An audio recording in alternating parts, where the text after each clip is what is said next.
जी sir. तो आज की क्लास में हम अपने पास टैक्स के बेसिक कंसेप्ट्स के बारे में डिस्कस करने जा रहे हैं।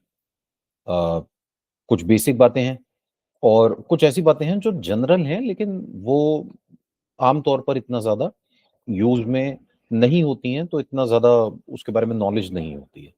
एग्ज़ामिनेशन पॉइंट ऑफ व्यू से भी इम्पोर्टेंट है, प्लस सर प्रैक्टिकल लाइफ में तो ये हमारे लिए इम्पोर्टेंट है ही, क्योंकि ultimately working in the department हमें इन सब चीज़ों की बहुत ज़्यादा ज़रूरत रहती है। ठीक है, तो बिल्कुल ही बेसिक से स्टार्ट करेंगे और कुछ चीजें आपको इसमें जरूर नई डिस्कशन में मिलेंगी। सर, टैक्स पढ़ने जा रहे हैं, टैक्स तो सबसे पहला सवाल तो यही आता है, what is tax?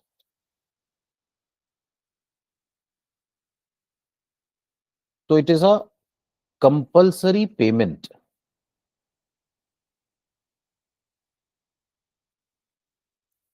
To the government under any statute. Sir, tax is a compulsory payment. देखिए, ध्यान से देखिए please, it is a compulsory payment, मतलब we have to pay tax, हमको टैक्स देना पड़ेगा। ठीक है, सरकार हमारे ऊपर जब टैक्स लगाती है ना, हम सरकार को टैक्स के पैसे देने से मना नहीं कर सकते। इट इज मैंडेटरी, ये पेमेंट आपको करना ही पड़ेगा। किसको? सर, गवर्नमेंट को। ठीक है, ये जो पेमेंट होता है ना, ये सरकार को होता है। और इसकी एक बड़ी खास बात होती है, सर हम जो टैक्सेस देते हैं, बताइए इन टैक्सेस के बदले हमें क्या मिलता है?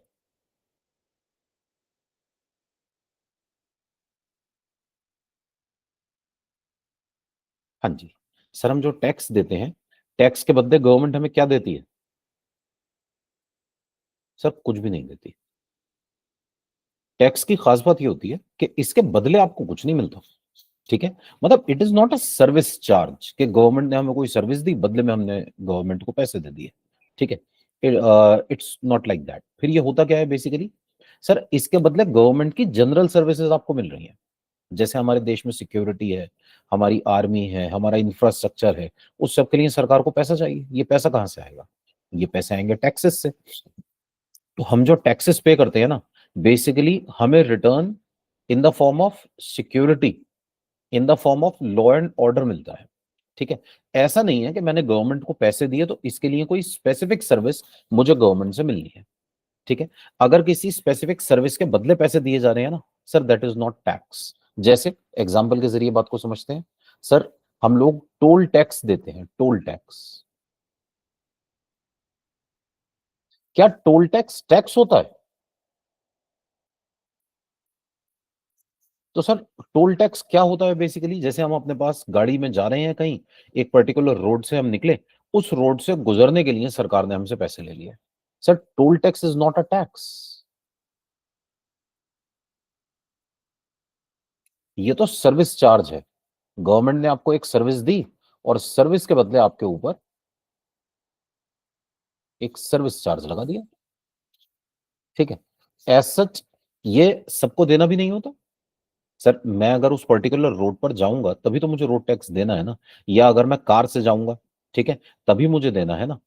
ठीक है, मैं जा ही नहीं रहा कार से, ठीक है, या मैं यूज ही नहीं कर रहा कोई ऐसी रोड, ठीक है, तो फिर इस पर्टिकुलर सिनेरियो में मुझे अपने पास ये टैक्स, मुझे ये पैसे देने ही नहीं पड़ेंगे। तो इस पर्टिकुलर केस में हमारे पास टोल टैक्स टैक्स नहीं होता sir, it is a service charge. Tax क्या होता है फिर बेसिकली? सर, जैसे हम इनकम टैक्स देते हैं, जैसे हम जीएसटी देते हैं, ठीक है, सर इसके बदले आपको कोई स्पेसिफिक चीज नहीं मिल रही। ऐसा नहीं है कि मैंने इस साल इनकम टैक्स दिया तो गवर्नमेंट की तरफ से मुझे इन रिटर्न कुछ पर्टिकुलर फैसिलिटी मिलेगी। ऐसा नहीं होता। ठीक है, तो ऐसे में ये जो पर्टिकुलर अमाउंट पे किया जा रहा है इनकम टैक्स का, ये है टैक्स। जीएसटी, ये है tax. Sir, it is a compulsory payment. If you are earning income तो आपको इनकम टैक्स देना पड़ेगा। जीएसटी, अगर आप कोई सर्विस दे रहे हैं, अगर आप कोई गुड्स बेच रहे हैं तो जीएसटी लगेगा। ये पैसे जाते किसको हैं? सर, गवर्नमेंट को जाते हैं। गवर्नमेंट हमारे यहाँ दो तरह की होती है, एक होती है सेंट्रल गवर्नमेंट, दूसरी होती है स्टेट गवर्नमेंट। ठीक है ना? तो सेंट्रल गवर्नमेंट के पास जाए या स्टेट गवर्नमेंट के पास, पैसा सरकार के पास जाएगा।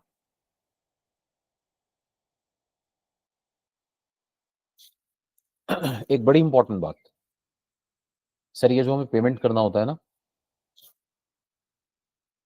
It is made under any statute. Statute किसे कहते हैं सर? स्टेट्यूट कहते हैं लॉ को। Statute means law. ये जो पैसे सरकार को दिए जाते हैं, ये लॉ के तहत दिए जाते हैं। लॉ, ठीक है। मतलब कोई भी टैक्स किसी भी पर्सन के ऊपर तभी लगाया जा सकता है जब पहले सरकार इसके लिए ना कोई लॉ बनाए। जब तक लॉ नहीं होगा, टैक्स नहीं लग सकता। सर इसीलिए देखिए, हम अपने पास जब भी टैक्सेस की बात करते हैं, जैसे हम बात करते हैं इनकम टैक्स की, तो इनकम टैक्स एक्ट 1961, जो अब 2025 आने वाला है ना। इसी तरह हम बात करते हैं जीएसटी की, तो तो there are 4 laws sir. CGST act 2017, SGST act 2017, ठीक है ना। UT GST act 2017, IGST act 2017, या ऐसे ही पुराने जमाने में एक लॉ होता था, wealth tax act 1957। Sir tax law के बिना नहीं हो सकता, ठीक है। Sir India is a democracy, और यहां पर गवर्नमेंट के पास ना अनलिमिटेड पावर्स नहीं होती, ठीक है। ये कोई डिक्टेटरशिप नहीं है कि बादशाह सलामत ने कुछ कह दिया और बस उनका कहना ही उनकी लॉ बन गया, ठीक है। हमारे यहाँ कोई भी चीज लॉ बने, इसके लिए उसकी कॉन्स्टिट्यूशनल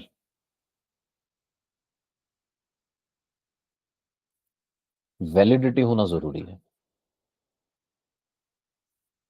ठीक है। कॉन्स्टिट्यूशनल वैलिडिटी, इसके लिए गवर्नमेंट को पहले लॉ बनाना पड़ेगा, और लॉ भी सरकार ऐसे जिस चीज पर चाहे नहीं बना सकती। अभी हम बात करेंगे, गवर्नमेंट के पास कुछ लिमिटेड पावर्स हैं, लिमिटेड एरियाज हैं, जिनके ऊपर गवर्नमेंट लॉ बना सकती है, जिनके ऊपर गवर्नमेंट हमसे टैक्स मांग सकती है। जी। तो सर टैक्सेस कितनी तरह के होते हैं? टैक्सेस 2 तरह के होते हैं। First is direct tax, second is in direct tax. Sir direct tax क्या होता है? डायरेक्ट टैक्स बेसिकली जिस पे लगता है ना, उसी को पे करना होता है। इसका बर्डन आप शिफ्ट नहीं कर सकते।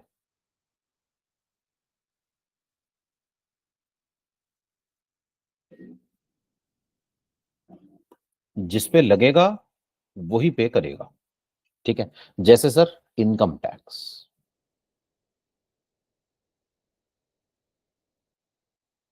इनकम टैक्स जिस पे लगता है वही पे करता है। सर आपकी इनकम का टैक्स आपको पे करना है, कोई और पे नहीं करेगा। इसी तरह सर पुराने जमाने में होता था वेल्थ टैक्स। और भी टैक्सेस होते थे सर। एक इंटरेस्ट टैक्स हुआ करता था पुराने जमाने में, एक गिफ्ट टैक्स हुआ करता था पुराने जमाने में। ये सब डायरेक्ट टैक्स थे, जिस पे लगेगा उसे पे करना पड़ेगा, इसका बर्डन शिफ्ट नहीं हो सकता, ठीक है। Sir over a period of time धीरे धीरे ये सारे टैक्सेस खत्म हो गए। आज की डेट में बस एक ही टैक्स है, that is income tax. Indirect taxes, sir India में बहुत ढेर सारे इनडायरेक्ट टैक्सेस होते हैं।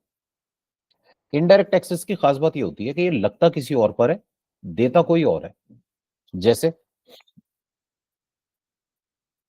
Custom duty,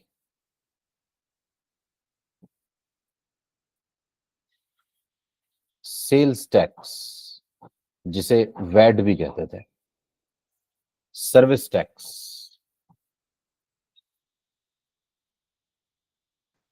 service tax,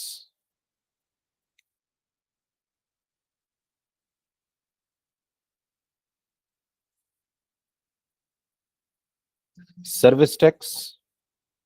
sir एक मिनट बस, ओटीपी बताना है।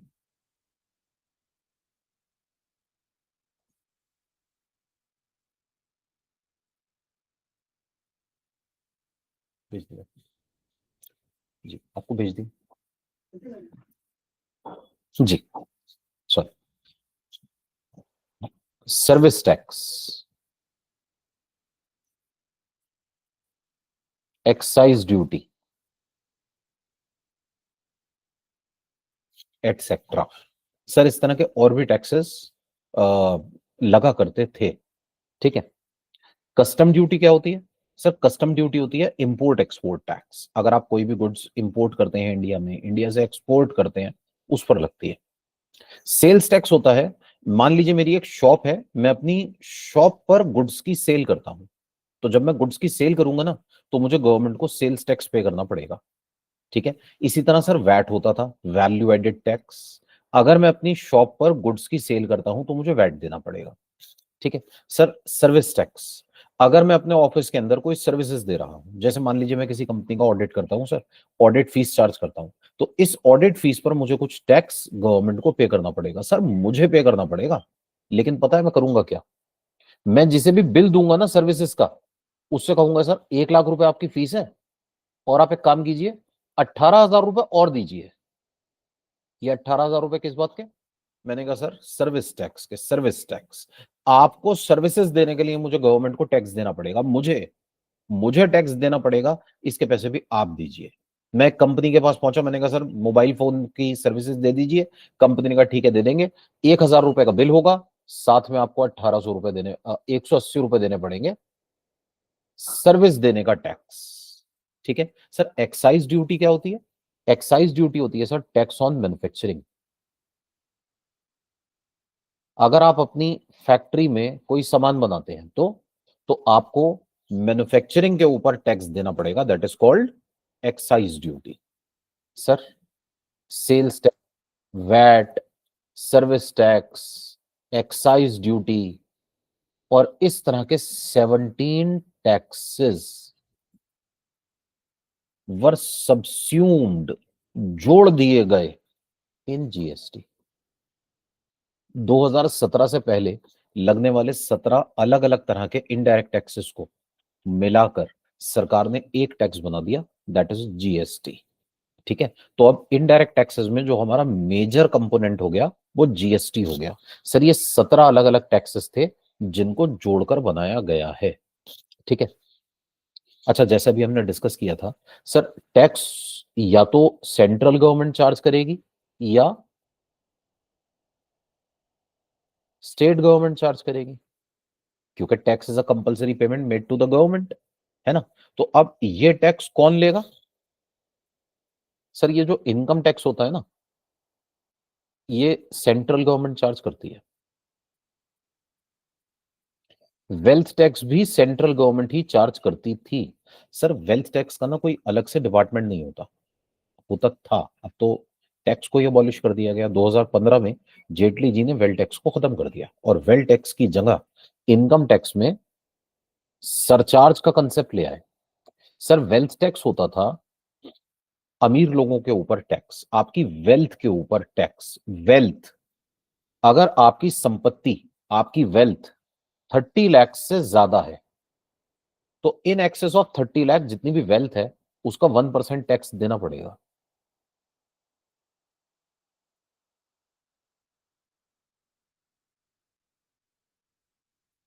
Wealth in excess of 30 lakhs, 1% tax आपको देना पड़ेगा, ठीक है ना। तो मान लीजिए एक पर्टिकुलर पर्सन है और वो बहुत अमीर है, उसके पास बड़ी संपत्ति है, बड़ी प्रॉपर्टी है, ठीक है। तो हमारी सरकार ये कहती थी, मान लीजिए आपके पास 1 करोड़ रुपए की प्रॉपर्टी है, तो आप 1 करोड़ में से 30 लाख की डिडक्शन क्लेम कर लीजिए, बैलेंस बचा 70 लाख, इसका 1% टैक्स दे दीजिए 70,000। ये आपको हर साल देना है, हर साल, ठीक है। सर वेल्थ टैक्स से ना कोई बहुत ज्यादा हमारा कमाल का कलेक्शन नहीं था, लिमिटेड कलेक्शन था, इसके लिए मेहनत बहुत लगती थी। अच्छा असेसी को भी प्रॉब्लम होती थी, हर साल अपना वेल्थ टैक्स निकालें, वेल्थ टैक्स की रिटर्न जमा कराएं। सर ये इनकम टैक्स डिपार्टमेंट में ही रिटर्न जमा होती थी, तो इनकम टैक्स ऑफिसर्स का भी काम डबल डबल था। इनकम टैक्स की भी रिटर्न देखें, वेल्थ टैक्स की भी रिटर्न देखें, बहुत काम था।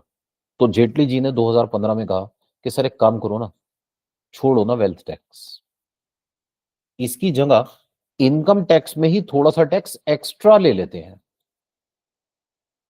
और इस एक्स्ट्रा टैक्स को उन्होंने नाम दिया सरचार्ज। उन्होंने कहा आप सरचार्ज दे दो। सर वेल्थ टैक्स किस पे लगेगा? जो अमीर होंगे। उन्होंने कहा सर ऐसा है, अमीर लोग वो होते हैं जो 50 लाख से ज्यादा कमाते हैं, हम उन्हें अमीर मानते हैं। तो जो लोग 50 लाख से ज्यादा कमाएंगे, हम उनके टैक्स पर 10% एक्स्ट्रा टैक्स लगा देंगे। That extra tax is called surcharge, और वेल्थ टैक्स को अबॉलिश कर दिया गया। तो आज की डेट में वेल्थ टैक्स नहीं देना आपको, ठीक है। अच्छा सर, ये कस्टम ड्यूटी, ये भी सेंट्रल गवर्नमेंट चार्ज करती है। सर ये सेल्स टैक्स और वैट ना स्टेट गवर्नमेंट लेती थी। सर्विस टैक्स सेंट्रल गवर्नमेंट लेती थी। एक्साइज ड्यूटी सेंट्रल गवर्नमेंट लेती थी। अब जीएसटी आया, तो जीएसटी का पैसा किसके पास जाए? Sales tax central government, sales tax state government के पास जाता था। Service tax excise duty central government के पास जाती थी।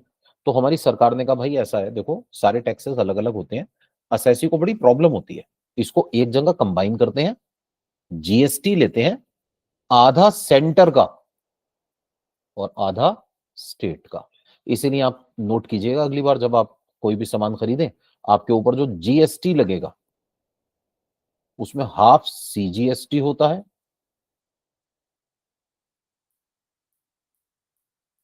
और half SGST, central goods and services tax, state goods and services tax, ठीक है ना। तो जीएसटी को दो पार्ट्स में बांट के लगाया जाता है, सीजीएसटी अलग, एसजीएसटी अलग। सर हमारी गवर्नमेंट को कोई भी काम करने की इजाजत कॉन्स्टिट्यूशन से मिलना जरूरी है। जब तक कॉन्स्टिट्यूशन अलाउ नहीं करता ना, गवर्नमेंट काम नहीं कर सकती, ठीक है। तो अगर सरकार को मान लीजिए टैक्स लगाना है, तो टैक्स तभी लगा सकती है जब कॉन्स्टिट्यूशन अलाउ करे। तो कॉन्स्टिट्यूशन में जो ये पावर्स दी गई है ना, ये दी गई है आर्टिकल 246 में।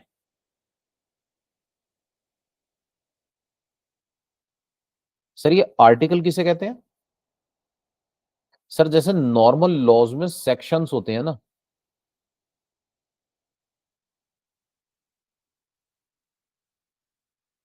जैसे अदर लॉज में सेक्शंस होते हैं, वैसे ही constitution, sir constitution is also a law ना। कॉन्स्टिट्यूशन में आर्टिकल्स होते हैं, ठीक है, ये वही सेक्शन ही है, कॉन्स्टिट्यूशन में है, आर्टिकल कहलाएगा। तो हमारे कॉन्स्टिट्यूशन के आर्टिकल 246 में अलग अलग पावर्स और रोल्स बताए हैं सरकार के। फिर उसके बाद ना इसमें अलग अलग शेड्यूल्स हैं। उन शेड्यूल्स में एक सेवंथ शेड्यूल है सर, ये पावर्स बताता है गवर्नमेंट की, और इसको 3 पार्ट्स में डिवाइड किया गया है, कॉल्ड लिस्ट्स। इसमें जो फर्स्ट लिस्ट है ना, उसे कहते हैं यूनियन लिस्ट। इस यूनियन लिस्ट में पावर्स दी हुई हैं सेंट्रल गवर्नमेंट की। दूसरी है सर स्टेट लिस्ट।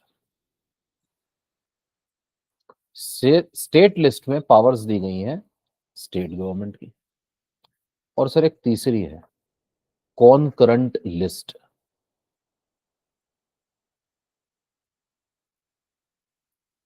इसमें वो चीजें हैं जिनमें सेंट्रल गवर्नमेंट और स्टेट गवर्नमेंट दोनों के पास पावर है।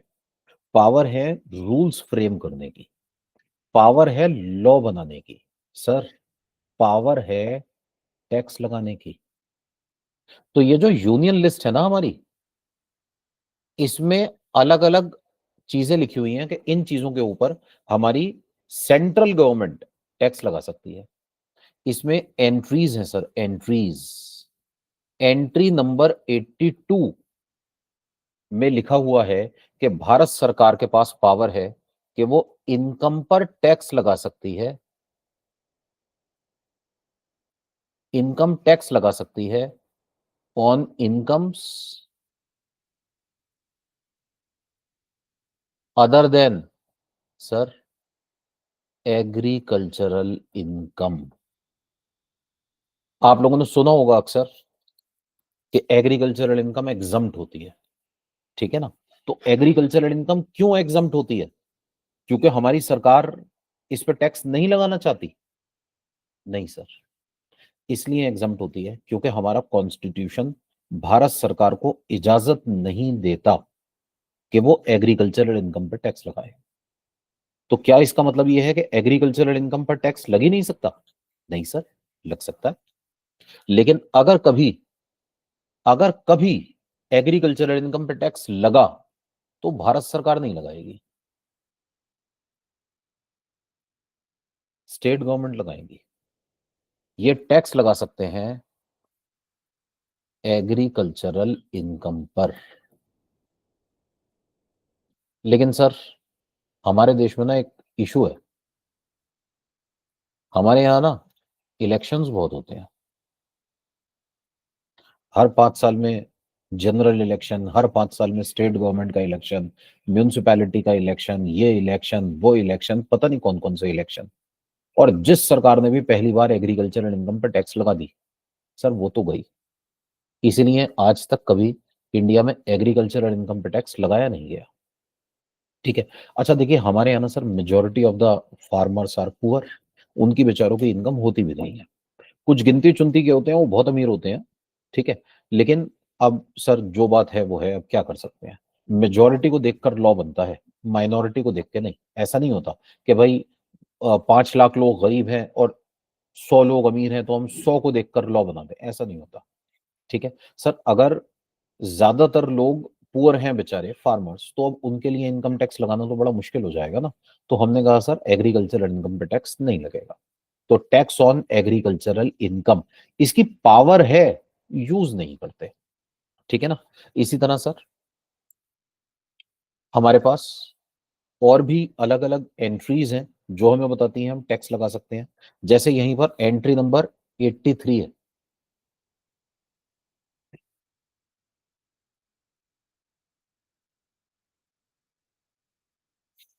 एंट्री नंबर 83,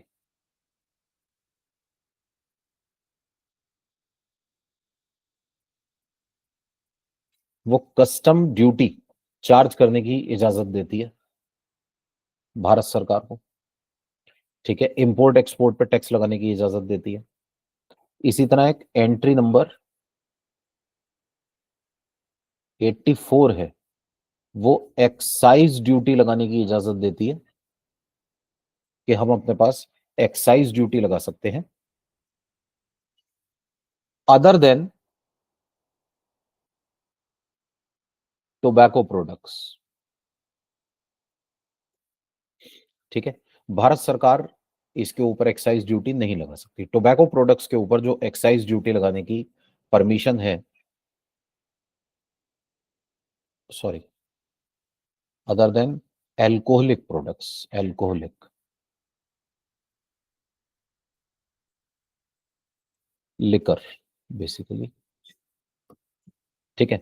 लिकर के ऊपर जो टैक्स लगता है वो भारत सरकार नहीं लगाएगी, वो लगाती है स्टेट गवर्नमेंट, ठीक है। तो excise duty other than alcoholic liquor, ठीक है, ये भी भारत सरकार के पास इजाजत है। इधर से एंट्री नंबर 51 है सर,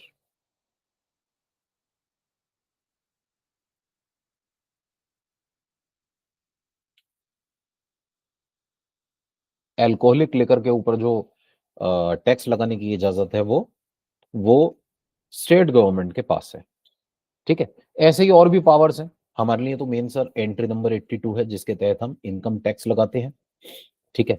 अच्छा इधर से देखिए कॉन्करेंट लिस्ट, इसमें भी कुछ हमारे पास चीजें आती हैं। जैसे फॉरेस्ट इनकम जो होती है ना, फॉरेस्ट फॉरेस्ट प्रोड्यूस जो है उनके ऊपर टैक्स लगाने की इजाजत दोनों के पास है। ठीक है, इसी तरह हमारे पास दूसरी एंट्रीज हैं जो अलग अलग गवर्नमेंट्स को अलग अलग पावर्स देती हैं और बताती हैं कि भाई इन इन चीजों के ऊपर ये टैक्स चार्ज कर सकते हैं। ठीक है ना। तो सर अभी तक हमने जो बात की, हमने सबसे पहले ये डिस्कस किया कि व्हाट इज टैक्स। हमने कहा tax is a compulsory payment made to the government under any statute. ठीक है ना। तो कंपलसरी पेमेंट है, आपको देना ही पड़ेगा, गवर्नमेंट को देना पड़ेगा, गवर्नमेंट को। ठीक है ना। अब वो गवर्नमेंट सेंट्रल गवर्नमेंट भी हो सकती है, स्टेट गवर्नमेंट भी हो सकती है, और किसी ना किसी स्टेट्यूट लॉ के तहत देना पड़ेगा। ठीक है। और ये जो लॉ है, ये लॉ बनाने की इजाजत कॉन्स्टिट्यूशन आर्टिकल 246 के 7th शेड्यूल में यूनियन लिस्ट, स्टेट लिस्ट और कॉन्करेंट लिस्ट के फॉर्म में हमारी सरकारों को देता है। हम अभी यही बात अपने पास डिस्कस कर रहे थे। ठीक है। तो सर किसी भी तरह का टैक्स लेने के लिए जो चीज बहुत इंपॉर्टेंट है वो है law. Tax is compulsory payment to government under any law, है ना। लॉ होना जरूरी है। इसी लॉज में हमारे पास है इनकम टैक्स एक्ट 1961, जो बहुत जल्दी रिप्लेस हो जाएगा इनकम टैक्स एक्ट 2025 से। ठीक है सर। अभी फिलहाल हम दिसंबर 25 में है, हमारे यहाँ जो लॉ चल रहा है ना, this is income tax act 1961। ठीक है। क्योंकि हम अभी कौन से ईयर में हैं सर, हम बात कर रहे हैं प्रीवियस ईयर 25-26 की। प्रीवियस ईयर 25-26 में किसी भी एसएससी की जो इनकम निकाली जाएगी वो इनकम टैक्स एक्ट 1961 के एप्लीकेबिलिटी से निकाली जाएगी। दूसरी तरफ फ्रॉम 1 अप्रैल 2026 ऑनवर्ड्स हमारे पास ईयर हो जाएगा 2026-27।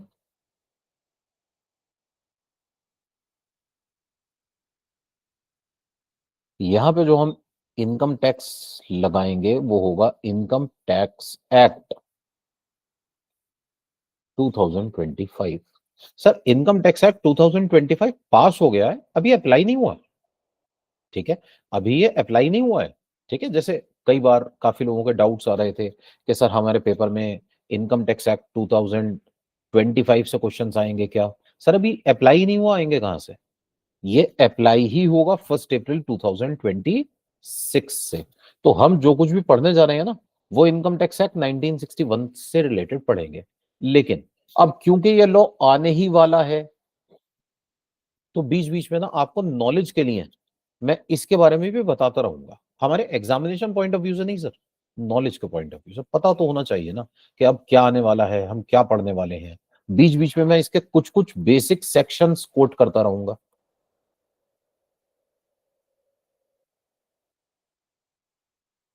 Only for knowledge sir, only for knowledge. ठीक है ना।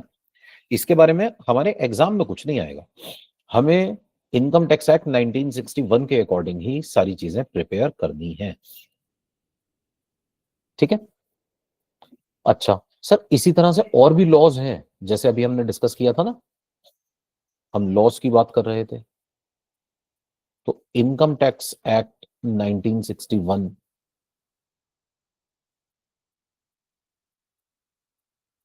और 2025, इसी तरह से हुआ करता था वेल्थ टैक्स एक्ट 1957। ठीक है सर, वेल्थ टैक्स अब नहीं लगता सर, लॉ इज देयर। ऐसा नहीं है लॉ खत्म हो गया, लॉ इज देयर। ठीक है, बस हमारे पास वेल्थ टैक्स लगना बंद हो गया, अब वेल्थ टैक्स लगता नहीं है। ठीक है सर, वेल्थ टैक्स एक्ट में इनकम टैक्स अथॉरिटीज की कई पावर्स बताई गई है। तो वेल्थ टैक्स लॉ नहीं खत्म किया गया, लॉ इज देयर, बस ये जो वेल्थ टैक्स की एप्लीकेबिलिटी थी ना, वो एप्लीकेबिलिटी खत्म हो गई। इसी तरह सर हमारे पास पहले एक लॉ हुआ करता था, Delhi value added tax act 2004। Sir मैंने भी बताया था ना, वैट या सेल्स टैक्स स्टेट गवर्नमेंट्स लगाती थी, इसीलिए देखिए मैंने इसके नाम के साथ लिखा है दिल्ली। पंजाब में पंजाब का लॉ था, यूपी में यूपी का लॉ था, महाराष्ट्र में महाराष्ट्र का लॉ था। ठीक है, ऐसे ही सर हमने अभी बात की थी सर्विस टैक्स की। सर्विस टैक्स का अलग से लॉ नहीं था।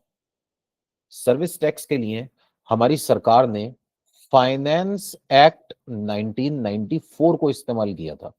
इसके प्रोविजंस के तहत हम अपने पास सर्विस टैक्स लगाया करते थे सर। इसी तरह और दूसरे लॉज, इन सब को खत्म करके अब क्या कर दिया गया, जीएसटी ले आए, और इसके लिए लॉ पास किया गया 2017 में। सर 4 लॉज, एक नहीं 4 लॉज पास किए गए, अभी मैंने बताया था ना, CGST act 2017, central goods and services tax, SGST act 2017, state goods and services tax act, UT GST act 2017, union territory goods and services tax act 2017, एक और होता है sir IGST, integrated goods and services tax act 2017।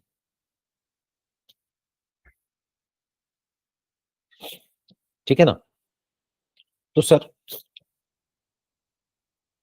अब हम इसके बाद जितना भी फोकस करेंगे वो करेंगे इनकम टैक्स पर। अभी तक तो जनरल डिस्कशन था, हमने सारे लॉस की बात की। अब हम बात करने जा रहे हैं सिर्फ और सिर्फ इनकम टैक्स के पॉइंट ऑफ व्यू से। ठीक है, अब हम अपने पास ना दूसरे लॉस की बात नहीं करेंगे। तो इनकम टैक्स जैसा भी हमने डिस्कस किया सर, देखिए टैक्स के बारे में तो बात हो गई है ना, टैक्स के बारे में तो बात हो गई। अब हम बात ये करने जा रहे हैं what is income. Sir income किसे कहते हैं? तो इनकम टैक्स एक्ट बताता है, इनकम का मतलब होता है वो इनकम जो आपने अर्न की हो from 5 heads of income. Sir there are 5 sources, income के जितने भी सोर्सेज है ना, सोर्सेज वो डिवाइडेड हैं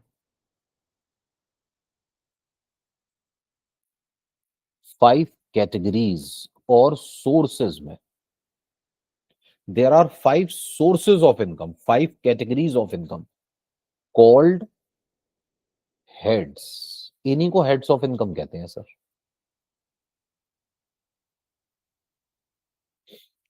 ठीक है, और ये हेड्स कौन कौन से?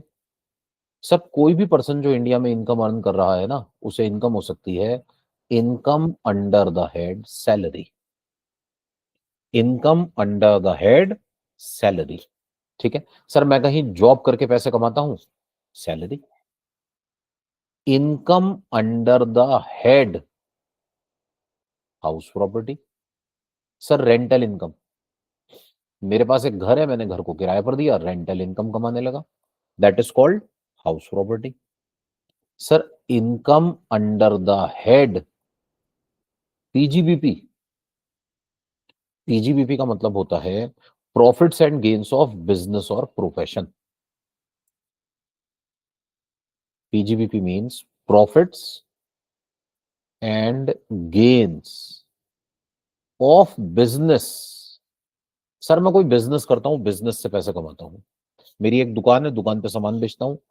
और profession, profession chartered accountant, cost accountant, lawyers, doctors, engineers, ये प्रोफेशन से इनकम कमाते हैं। तो profits and gains of business और प्रोफेशन। ठीक है ना। इसके अलावा इनकम हो सकती है sir income under the head capital gains. Sir capital gain से इनकम कमाई जा सकती है। इसके अलावा इनकम हो सकती है income under the head other sources. Sir capital gain का मतलब होता है एसेट की सेल से होने वाली इनकम। मेरे पास एक एसेट है, मैंने एसेट को बेचा, एसेट को बेचकर इनकम हो गई, that is called capital gains income. और अदर सोर्सेस, सर वो इनकम जो ना सैलरी हो, ना हाउस प्रॉपर्टी, ना पीजीबीपी हो, ना capital gain, that is called income under the head other sources. Sir residuary head, बची हुई इनकम्स। मेरा एक बैंक अकाउंट है, मैंने बैंक में पैसा जमा कराया, वहां से मुझे इंटरेस्ट मिला, ये जो इंटरेस्ट मिल रहा है सर, ये इंटरेस्ट अदर सोर्सेस की इनकम है। मैंने एक कंपनी के शेयर्स खरीदे, शेयर्स पर मुझे डिविडेंड मिला, ये डिविडेंड अदर सोर्सेस की इनकम है। सर इसी तरह से मैंने अपने पास, मान लीजिए कहीं से लॉटरी जीत ली, सर ये लॉटरी से होने वाली income casual income other sources की इनकम है। इस तरह की जितनी भी इनकम्स होती हैं, जो ना सैलरी है, ना हाउस प्रॉपर्टी, ना पीजीबीपी है, ना कैपिटल गेन्स, वो हमारे पास अदर सोर्सेस की कैटेगरी में कवर की जाएगी। बस सर, इन पांचों हेड्स की इनकम के टोटल को ग्रॉस टोटल इनकम कहते हैं, GTI, gross total income. Sir कभी कभी हमें इनकम में से ना थोड़ी सी छूट मिल जाती है, कुछ सेक्शंस है इनकम टैक्स के जो आपको कुछ कंडीशंस को फुलफिल करने पर ना छूट देते हैं, सर डिडक्शंस देते हैं, डिडक्शंस। सर इसके लिए ना एक चैप्टर है इनकम टैक्स में, that is called chapter 6A। ठीक है, इसके बारे में हम बात करेंगे डिटेल में, सेक्शन 80C टू 80U।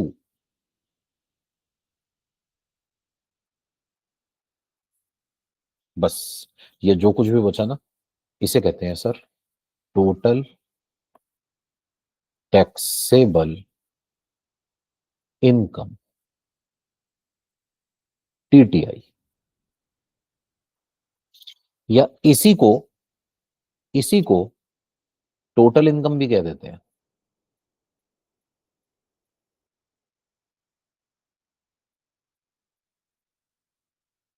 एक ही बात है, टोटल इनकम कहिए या टोटल टैक्सेबल इनकम कहिए, टोटल इनकम कहिए या टोटल टैक्सेबल इनकम कहिए, ठीक है, ये हमारे पास हमारी इनकम में आ जाएगा। तो टोटल इनकम या टोटल टैक्सेबल इनकम, ठीक है ना।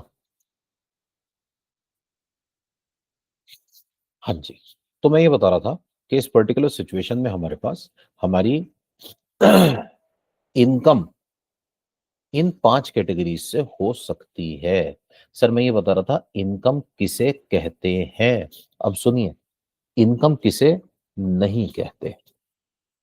सर जब हम इनकम की बात करते हैं ना, इनकम, तो एक वो इनकम होती है जो for the purpose of income tax आपकी इनकम मानी जाती है, इसे कहते हैं टैक्सेबल इनकम। इनको मैंने 5 हेड्स में बांट दिया। सर कुछ और भी इनकम्स होती हैं, लेकिन for the purpose of income tax in incomes पर हम टैक्स नहीं लगाते। ऐसी इनकम्स को एग्जम्प्ट इनकम्स कहा जाता है, एग्जम्प्ट इनकम्स। एग्जम्प्ट इनकम्स किसे कहते हैं? एग्जम्प्ट इनकम्स वो इनकम्स होती हैं जो not treated as incomes for the purpose of income tax, for the purpose of income tax. Income tax के पर्पज से इन्हें इनकम नहीं माना जाता सर, ठीक है। जैसे क्या? सर जैसे एक का जिक्र तो मैंने अभी किया था आपके साथ,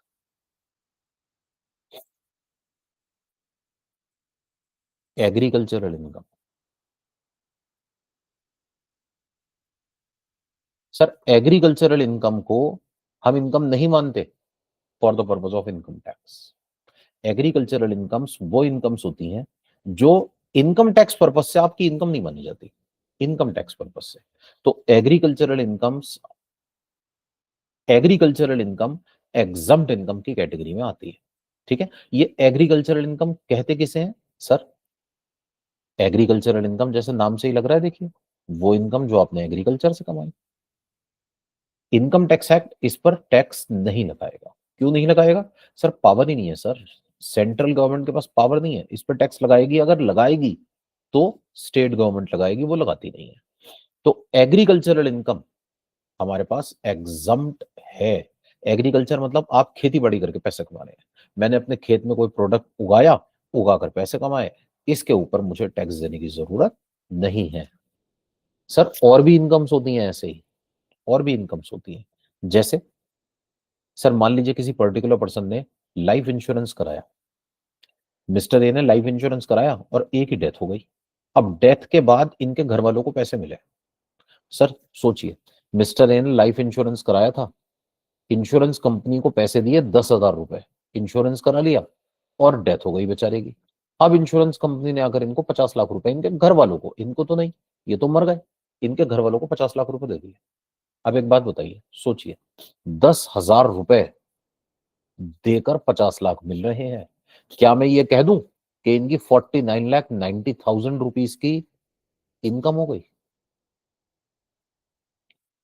सर बड़ा ना सेंटिमेंटल इशू है। एक पर्सन की डेथ हो गई, हम ये कह रहे हैं भाई मुबारक हो, फायदा हो गया, टैक्स देना पड़ेगा। सर इनकम का होना तो खुशी की बात होती है ना। यहाँ मिस्टर ये बेचारे मर गए और मैं इनकम की कैलकुलेशन में लग जाऊं। सर सेंटिमेंटल इशू है। इनकम टैक्स क्या कहता है सर? इस पर टैक्स चार्ज नहीं किया जाएगा। तो proceeds from life insurance policy, इस पर टैक्स नहीं लगाएंगे। सर मैं एक चीज और ऐड कर दूं, कभी कभी ऐसा भी होता है, मिस्टर ए ने लाइफ इंश्योरेंस पॉलिसी कराई, जब हम लाइफ इंश्योरेंस पॉलिसी कराते हैं ना तो हमें एक टाइम पीरियड बताना होता है कि कितने टाइम के लिए कराई। मिस्टर ए ने लाइफ इंश्योरेंस पॉलिसी कराई 20 साल के लिए। हुआ क्या, 20 साल की पॉलिसी कराई और सर 20 साल में इनकी डेथ नहीं हुई। इन्होंने 10,000 रुपीज पर ईयर के हिसाब से 20 साल में 2 लाख रुपए इंश्योरेंस कंपनी को दिए। इंश्योरेंस कंपनी इनके पास आई 10-20 साल के बाद, कहने लगी भाई ऐसा है देखो, अब आप मरे तो हो नहीं, तो वो जो 50 लाख मिलने थे वो तो मिलेंगे नहीं, लेकिन आपने पैसा तो दिया ही है, आपके पैसों को हमने इन्वेस्ट किया, उससे प्रॉफिट कमाया, अब ऐसा है हम आपको ना 10 लाख रुपए देंगे उस 2 लाख के बदले। सर लाइफ इंश्योरेंस पॉलिसी की खास बात ये होती है, अगर आप जैसे कार इंश्योरेंस कराइए, मेडिकल इंश्योरेंस कराइए, टाइम पीरियड खत्म, पैसे गए, अब कुछ मिलने वाला नहीं है उससे।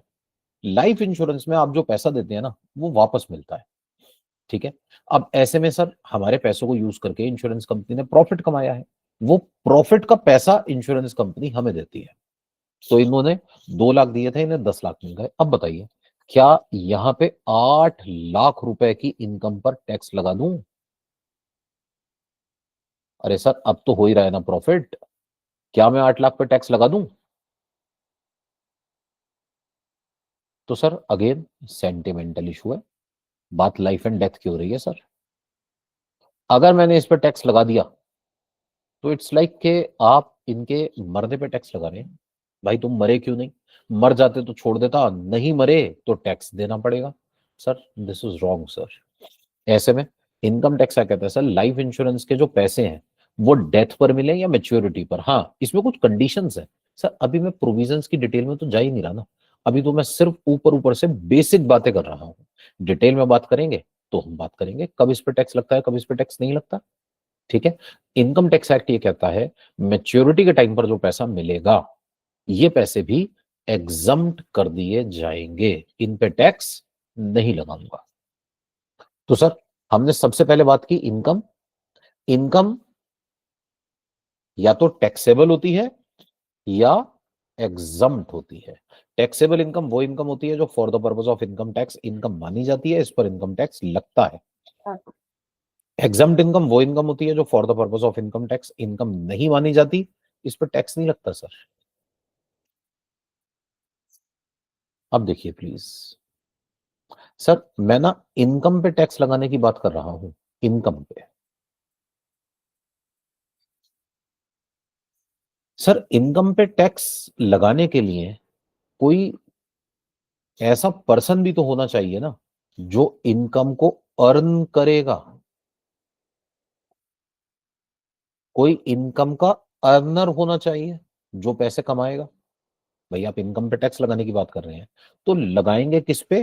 पैसों पे टैक्स लगाने के लिए कोई टैक्स देने वाला भी तो होना चाहिए ना। तो इनकम टैक्स ने कहा कि हम टैक्स लगाएंगे पर्सन्स पर। पर्सन्स। क्या मैं किसी भी पर्सन पे टैक्स लगा सकता हूं? हम उठा के किसी पे भी टैक्स लगा दें? तो सर अगर इनकम की बात करें तो इनकम तो भारत सरकार की भी होती है सर।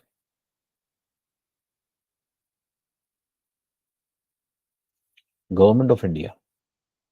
गवर्नमेंट ऑफ इंडिया की इतनी ढेर सारी इनकम हो रही है सर। टैक्सेस का कलेक्शन देखिए आप, आता है एक महीने में जीएसटी का कलेक्शन 1,40,40,000 करोड़ का हो गया। सर मंथ की बात कर रहा हूं, 1 मंथ। ठीक है ना सर। इनकम टैक्स का कलेक्शन 1,00,000 करोड़ पार हो गया एक महीने में। ठीक है, सोचिए भारत सरकार की तो बहुत इनकम है सर। क्या भारत सरकार पर टैक्स लगा दें? तो सर भारत सरकार ही तो टैक्स लगा रही है। भारत सरकार पे टैक्स कैसे लगाया जाएगा? इनको छोड़ देते हैं चलिए। Sir I live in Delhi, तो दिल्ली सरकार पे लगा दें क्या?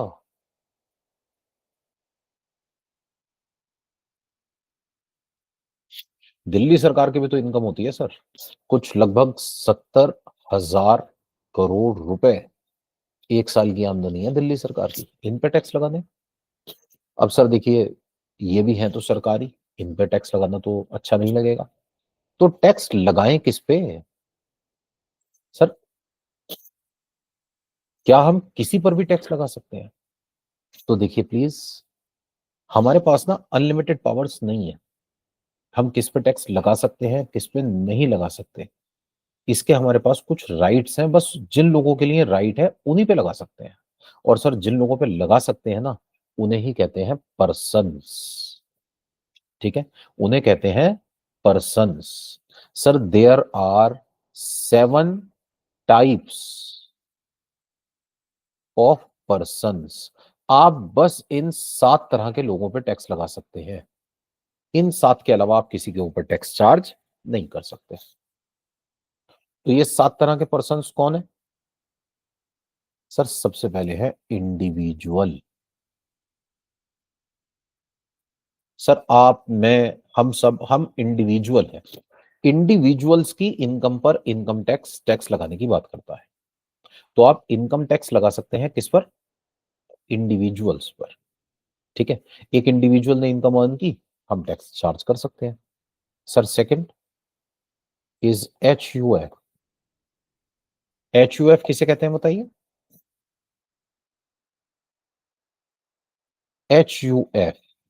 HUF का मतलब होता है sir Hindu undivided family. HUF, Hindu undivided family. Sir ये HUF क्या होती है, एग्जाम्पल के जरिए बात को समझते हैं। सर एक पर्सन थे मिस्टर ए, इनकी वाइफ थी Mrs A. Mr A business करते थे, इनकम होती थी, इनकी शादी हो गई मिसेज ए के साथ। फिर इनके बच्चे हुए सर। इनकी फैमिली में इनके बड़े बेटे मिस्टर A1, मंझले बेटे A2, छोटे बेटे A3। डॉटर भी हो सकती हैं सर, मैं एग्जाम्पल के लिए बस सन्स की बात कर रहा हूं। ऐसा लॉ के तहत जरूरी नहीं है कि सन ही हो, डॉटर भी हो सकती हैं। अब इनके बच्चे बड़े हुए, पापा का बिजनेस ज्वाइन कर लिया इन्होंने भी, और फिर इनकी भी शादियां हो गई। मिस्टर ए की शादी हुई मिसेज A1 के साथ, A2 की शादी हुई मिसेज A2 के साथ, A3 की शादी हुई मिसेज A3 के साथ। फिर इनके भी बच्चे हो गए। A1 के बच्चे A11 A12, A2 के बच्चे A21 A22, A3 के बच्चे A31 A32। ठीक है ना सर? बच्चे बड़े हुए, इन्होंने भी दादाजी का बिजनेस ज्वाइन कर लिया। It is a typical example of an HUF, A and family। Sir for the purpose of income tax, ध्यान से सुनिएगा प्लीज, HUF को हम एक सेपरेट पर्सन मानते हैं।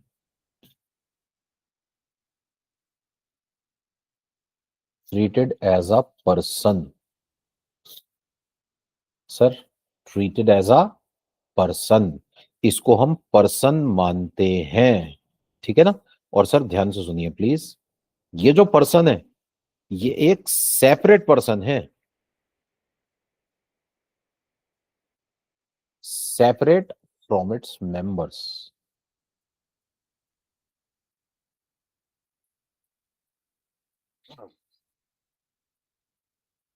साथ में फैमिली मेंबर्स भी हैं। सर ये अलग है, HUF अलग है। सर मैं जैसे कुछ इनकम अर्न करता हूं, मेरी वाइफ भी जॉब करती है, वो भी इनकम अर्न करती है। सर इनकम टैक्स में ना मैं अलग हूं, मेरी वाइफ अलग है। मेरी इनकम का टैक्स मैं दूंगा, मेरी वाइफ की इनकम का टैक्स मेरी वाइफ देगी। सर मेरे फादर जब इनकम अर्न करते थे तो फादर अलग थे, मैं अलग हूं, है ना? अब वो नहीं रहे, ठीक है, लेकिन मान लीजिए एक फैमिली में फादर है, फादर इनकम अर्न करते हैं, फादर अपनी इनकम का टैक्स देंगे। मान लीजिए मदर इनकम अर्न करती हैं, मदर अपनी इनकम का टैक्स देंगी। बच्चा इनकम अर्न करता है, वो अपनी इनकम का टैक्स देगा। उसकी वाइफ इनकम अर्न करती है, वो अपनी इनकम का टैक्स देंगी। सर इन सबको मिलाकर एक HUF भी है, मिस्टर बी, मिसेस बी, इनके बेटे B1 और मिसेस B1। सर ये चारों लोग इनकम कमा रहे हैं, ये चारों लोग अपनी अपनी इनकम का टैक्स दें, और साथ में इनका मिलाकर एक HUF है, मिलाकर बी एंड फैमिली। सर ये बी एंड फैमिली अपनी इनकम का टैक्स देगी। ठीक है, मिस्टर भी अपनी इनकम का टैक्स दे, मिसेस भी अपनी इनकम का टैक्स दे, B1 अपनी इनकम का, मिसेस B1 अपनी इनकम का, और ये B and family HUF, sir ये अपनी इनकम का टैक्स देगी। ठीक है, तो ये एक सेपरेट पर्सन है। सर इनकम होनी जरूरी है, इनकम ही नहीं होगी तो टैक्स कहां से बनेगा, है ना? अच्छा, अब एक बड़ी इंपॉर्टेंट बात सर, HUF बनती कैसे है?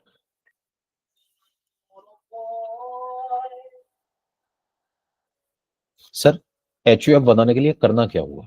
क्या इसका रजिस्ट्रेशन कराना होगा? सर कोई एप्लीकेशन देनी पड़ेगी क्या?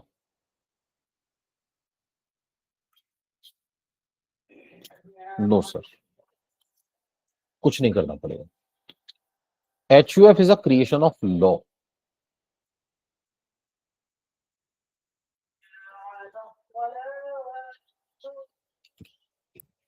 Sir HUF is a creation of law. Sir ये बनाई नहीं जाती, ये बन जाती है। HUF आपको बनाने नहीं पड़ेगी, it is a creation of law, ये ऑटोमेटिकली बन जाती है। सर देखिए हर चीज के लिए ना इंडिया में लॉ होता है। आप पार्टनरशिप बनाते हैं तो there is a partnership law, that is called partnership act 1932। आप एक कंपनी बनाते हैं, there is a companies act 2013। Sir मैं HUF बनाना चाहता हूं, कोई लॉ है क्या? यस, इंडिया में कोई HUF लॉ नहीं है सर, HUF लॉ नहीं है, but there is Hindu succession act, Hindu succession act.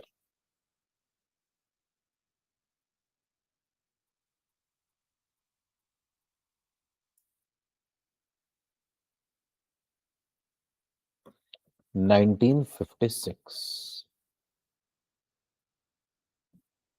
Hindu succession act 1956। ये क्या कहता है सर? हिंदू सक्सेशन एक्ट ये कहता है कि HUF कब बनेगी? जब फैमिली होगी। और फैमिली कब होगी? जब फैमिली में कोई बेबी बॉर्न होगा। मिस्टर ए की शादी हुई मिसेस ए के साथ, क्या फैमिली बन गई? लॉ कहता है नहीं। सर इनकी फैमिली में एक चाइल्ड बॉर्न हुआ, चाइल्ड, सन डॉटर की बात नहीं कर रहा, चाइल्ड इनके यहां बॉर्न हुए, 1 मिनट के लिए मान लेते हैं इनके सन A1। अब ये सन भी हो सकते हैं सर, ये डॉटर भी हो सकते हैं, ठीक है। The moment a child is born in a family,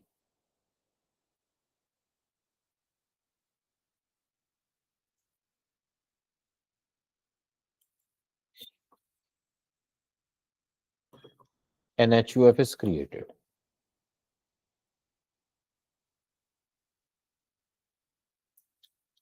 sir till the year 2005 थोड़ा हमारे लॉ में भेदभाव था। ये सन को तो HUF का मेंबर मानता था, डॉटर को नहीं मानता था, ठीक है। तो अगर मिस्टर ए के यहाँ बेटा होता है तो HUF बनेगा, मिस्टर ए के बेटे ही HUF के मेंबर होंगे। सर हिंदू सक्सेशन एक्ट कहता था कि जब भी किसी पर्सन की डेथ होगी ना, उसकी प्रॉपर्टी को उसके बेटों में बांटा जाएगा, बेटों में, बेटियों को प्रॉपर्टी में अधिकार नहीं था। सर हमारी लॉ की बात कर रहा हूं, हमारे देश में 2006 में इवेंचुअली भी रियलाइज कि यार कैसा घटिया लॉ बनाया है हमने। भाई डॉटर का भी तो फादर की प्रॉपर्टी में राइट होना चाहिए ना, ऐसे कैसे कि बस सन का राइट है डॉटर का राइट नहीं है। तो हमने लॉ को अमेंड किया, और लॉ को अमेंड करने के बाद हमने कहा सर इक्वल राइट्स होंगे सन और डॉटर के। फादर की प्रॉपर्टी में जितना हिस्सा सन का, उतना ही हिस्सा डॉटर का, ठीक है। इस भेदभाव को हमने मिटा दिया, और क्योंकि अब वो भेदभाव मिट गया, तो इसीलिए मैं कह रहा हूं सर, अब सन हो या डॉटर इससे फर्क नहीं पड़ता। Whenever a child is born in a family, an HUF is created। अगर फैमिली में कोई भी चाइल्ड बॉर्न होगा, HUF क्रिएट हो जाएगा, ठीक है। अब देखिए प्लीज सर, क्या HUF सिर्फ हिंदू फैमिलीज में हो सकता है?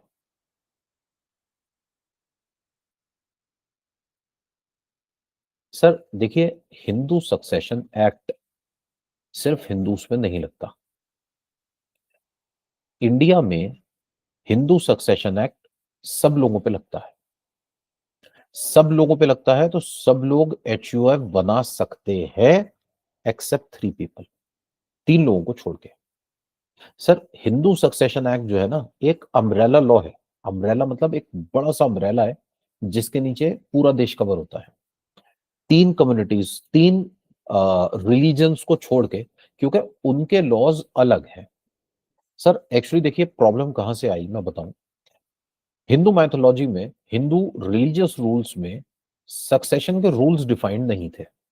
अब रूल्स तो होना जरूरी है ना, जब रूल्स रिलीजन में नहीं थे तो सरकार ने कहा हम देते हैं, झगड़ा नहीं होना चाहिए ना। तो हमने हिंदू सक्सेशन एक्ट बनाया, और उसमें बता दिया कि भाई कोई पर्टिकुलर पर्सन है हिंदू, अगर उसकी डेथ होती है तो सक्सेशन कैसे होगा। सर इसी तरह अगर कोई पर्सन सिख है, जैन है, sir there are so many religions, है ना, तो सारे रिलीजन्स के लिए अलग अलग लॉ तो नहीं बन सकता। हमने एक लॉ बनाया, नाम रखा हिंदू सक्सेशन एक्ट, और हमने कहा जी सारे लोग कवर होते हैं। सर लेकिन एक प्रॉब्लम है, जो लोग मुस्लिम्स होते हैं,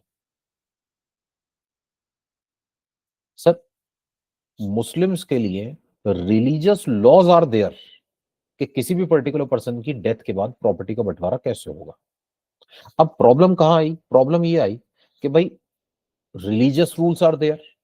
अगर कंट्री के लॉज अलग बना दिए जाएंगे, रिलीजन के लॉ अलग बना दिए जाएंगे, तो आदमी रिलीजन का लॉ फॉलो करे या कंट्री का? सर जिसका भी फॉलो करेगा कॉन्ट्राडिक्शन तो होगा ना। तो हमारे जो लॉ मेकर्स थे ना, दे वर ग्रेट पीपल। उनकी सोच बड़ी कमाल की थी। उन्होंने कहा सर ऐसा काम ही क्यों करना कि झगड़ा हो।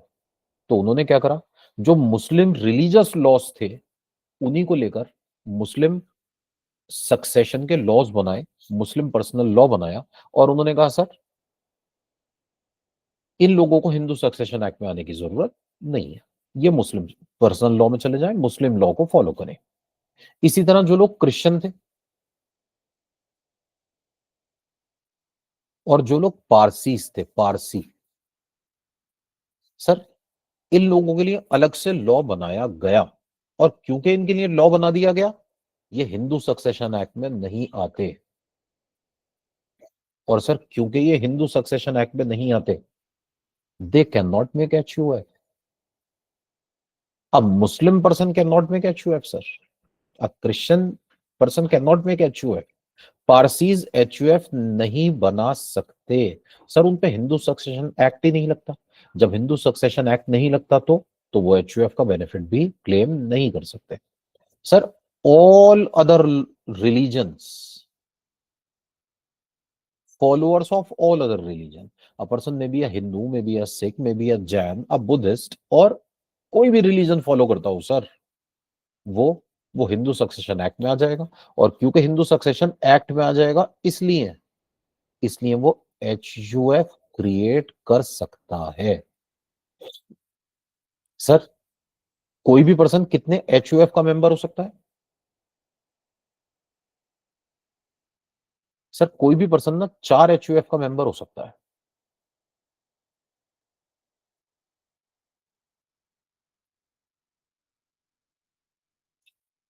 A person can be a member of 4 HUF.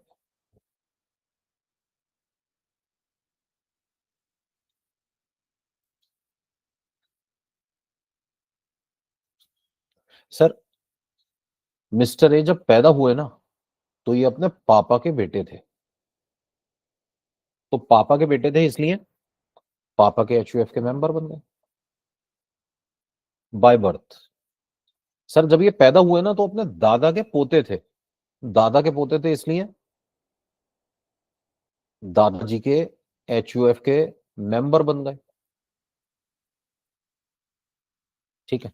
Sir जब ये पैदा हुए ना, तो ये अपने परदादा के पर पोते थे, दादाजी के पापा, ग्रेट ग्रैंडपा।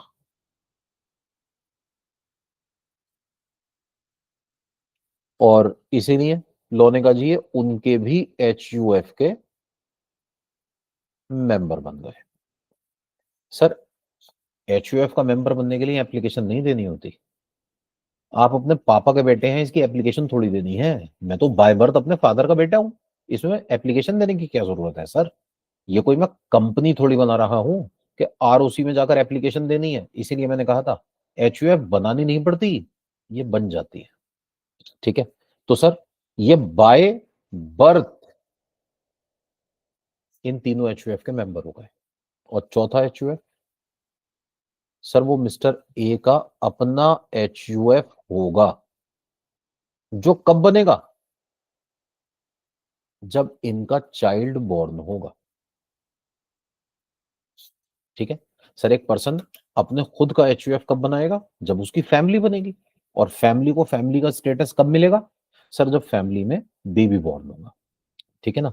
तो whenever a child is born in a family, an HUF is created। ठीक है, ऐसा लॉ कहता है सर, हमारा लॉ कहता है।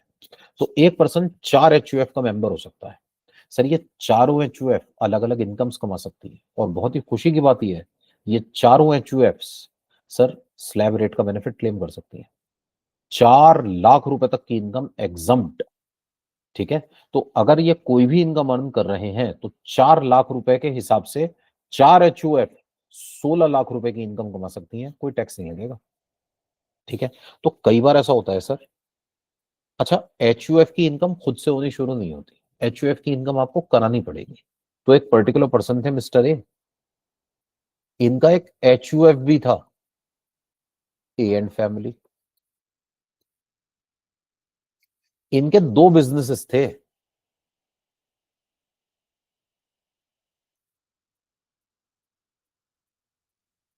एक मिस्टर ए के नाम से चलता था, एक HUF के नाम से।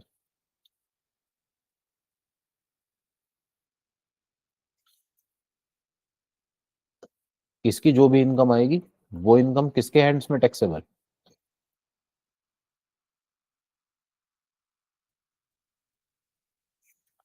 In the hands of mister A. और इसकी जो इनकम होगी वो टैक्सेबल होगी in the hands of HUF। Sir इस पर भी स्लैब रेट लगेगा, इस पर भी स्लैब रेट लगेगा। ठीक है sir, taxation point of view से HUF का बनाना बड़ा फायदे का सौदा है, बहुत फायदे की बात है। सर इंडिया में अगर कोई पर्सन न्यू रिजीम फॉलो करता है, 24 लाख रुपए तक उसकी इनकम के ऊपर टैक्स 25% तक लगता है। 24 लाख के बाद उसकी इनकम 30% के रेट से टैक्सेबल होती है। अगर मान लीजिए एक पर्सन, उसके दो अलग अलग सोर्सेज हैं इनकम के और दोनों से 24-24 लाख रुपए की इनकम हो रही है, तो वो अपने पास 25% टैक्स देकर 48 लाख रुपए कमा सकता है स्लैब्स के अकॉर्डिंग। ठीक है। अगर किसी पर्सन की इनकम मान लीजिए 16 लाख रुपए है, तो 4 लाख रुपए HUF की इनकम और 12 लाख रुपए मेरी इनकम अगर हो जाए, सर मुझे जीरो टैक्स देना पड़ेगा 16 लाख के ऊपर। ठीक है। जबकि अदरवाइज 16 लाख के ऊपर अगर कोई और पर्सन इनकम अर्न करे तो उसको हैवी टैक्स देना पड़ जाएगा। ठीक है ना। तो मुझे 16 लाख के ऊपर सर 1,20,000 रुपए टैक्स देना पड़ता, वो 1,20,000 का टैक्स जीरो हो जाएगा HUF की हेल्प से। ठीक है। हम आगे चल के सर HUF के बारे में ना डिटेल में काफी कुछ चर्चा करेंगे, धीरे धीरे ये पॉइंट्स आएंगे। अभी तो हम फिलहाल बात ये कर रहे हैं पर्सन्स कितनी तरह के होते हैं। बात बीच में क्योंकि आई HUF की, हमने डिटेल में बात कर ली। तो इंडिया में 7% लोगों की इनकम पे टैक्स लगता है। सर एक चीज बता दीजिए, HUF को इनकम कहाँ कहाँ से हो सकता है सर पॉसिबल? कहीं से भी हो सकता है। तो HUF सैलरी। बिजनेस कर सकता है। सर HUF बैंक में FD कराकर इंटरेस्ट कमा सकता है। HUF शेयर्स में पैसा इन्वेस्ट करके अपने पास डिविडेंड कमा सकता है। कैपिटल गेन से HUF की इनकम हो सकती है। सर HUF अपने पास कोई भी इनकम अर्न कर सकता है एक्सेप्ट सैलरी इनकम। सैलरी को छोड़कर कोई भी इनकम हो सकती है। सर मैं एक प्रॉपर्टी खरीदना चाहता हूं, अगर वो प्रॉपर्टी मेरे नाम पर है तो रेंटल इनकम मेरी। अगर वो प्रॉपर्टी सोचिए मेरे HUF के नाम पर है तो रेंटल इनकम मेरे HUF की सर। अब उस इनकम के ऊपर HUF को टैक्स देना है, या शायद देना ही ना पड़े अगर इनकम 4 लाख से कम हुई तो। HUF किसी भी हेड से इनकम कमा सकता है एक्सेप्ट सैलरी। सैलरी से सिर्फ इंडिविजुअल इनकम अर्न कर सकता है sir. House property, PGBP, capital gain, other sources, 4 heads से HUF इनकम अर्न कर सकता है। जी सर, कोई डाउट हो तो आप लोग पूछ सकते हैं।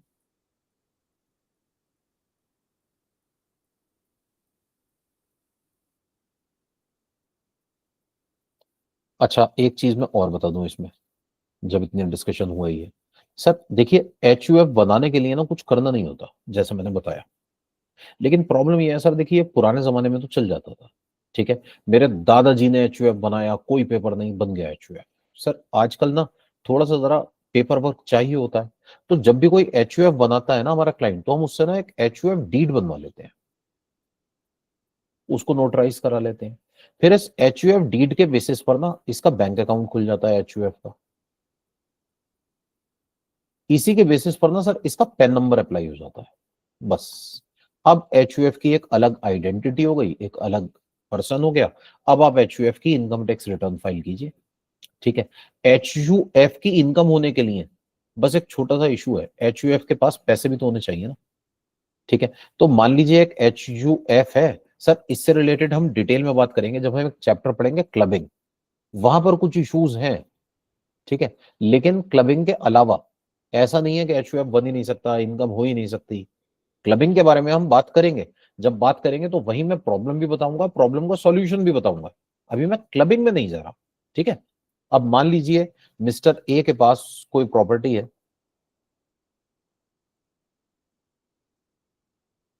ठीक है। ये प्रॉपर्टी मिस्टर ए की अपनी प्रॉपर्टी है। सर, ये जो ए की प्रॉपर्टी है ना, ये एच यू एफ की कैसे बनेगी? इनको देनी पड़ेगी। एच यू एफ अपनी प्रॉपर्टीज लेगा कहां से? सर, कोई देगा तभी तो इसके पास आएगी ना। भाई मैंने तो जॉब करके पैसे कमा लिए, जॉब करके पैसे कमाए, जॉब करके जो मैंने पैसे कमाए उससे मेरी इनकम होने लगी। अब मेरी इनकम होने लगी, अब मैं उससे प्रॉपर्टी खरीद रहा हूं। एच यू एफ की इनिशियल इनकम कहां से आएगी? तो एच यू एफ को इनिशियली पैसा उसके मेंबर्स से मिलेगा। तो मिस्टर ए ने एच यू एफ को पैसा दिया। अब मिस्टर ए के दिए हुए पैसों से एच यू एफ ने प्रॉपर्टी खरीद ली, या मिस्टर ए ने डायरेक्टली प्रॉपर्टी दे दी। अब एच यू एफ की इनकम यहां से होना शुरू हो जाएगी।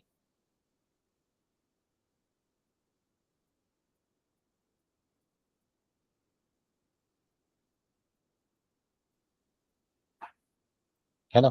एच यू एफ को मिस्टर ए ने पैसे दे दिए।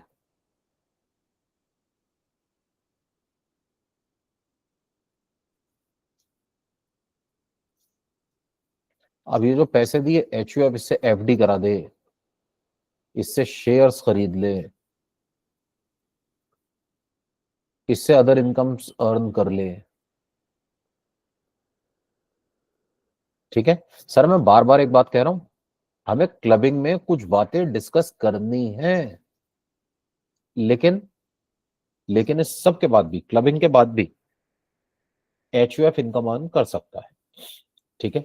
मैं वहां पे बताऊंगा कि क्लबिंग से कैसे बचा जा सकता है। ठीक है। एच यू एफ में थोड़ा सा एक इशू आता है क्लबिंग का। अगर थोड़ा सा हम प्लानिंग करके एच यू एफ की इनकम इस तरह से अर्न करना शुरू कर दें कि हम क्लबिंग के दायरे में ना आए, बस फिर तो मजे ही मजे सर। फिर एच यू एफ अपने पास इनकम अर्न कर सकता है। उस इनकम से अब एच यू एफ को अलग से टैक्स देना पड़ेगा। ठीक है ना। सर, मैं मान लीजिए जॉब करता हूं, प्लस यहां से आती है सैलरी इनकम, मेरी कुछ प्रॉपर्टी है जिससे मुझे रेंटल इनकम आती है। तो जब मुझे टैक्स देना पड़ेगा, मेरे कुछ इन्वेस्टमेंट्स हैं जिनसे मुझे इंटरेस्ट या डिविडेंड इनकम आती है ना। अब सर, मुझे जो टैक्स देना पड़ेगा, मुझे इस टोटल इनकम पर टैक्स देना पड़ेगा।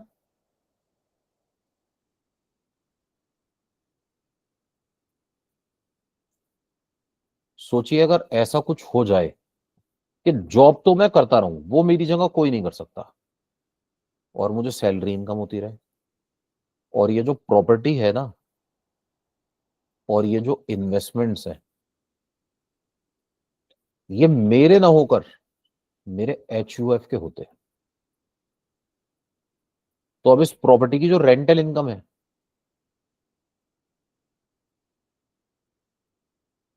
इस इन्वेस्टमेंट का जो इंटरेस्ट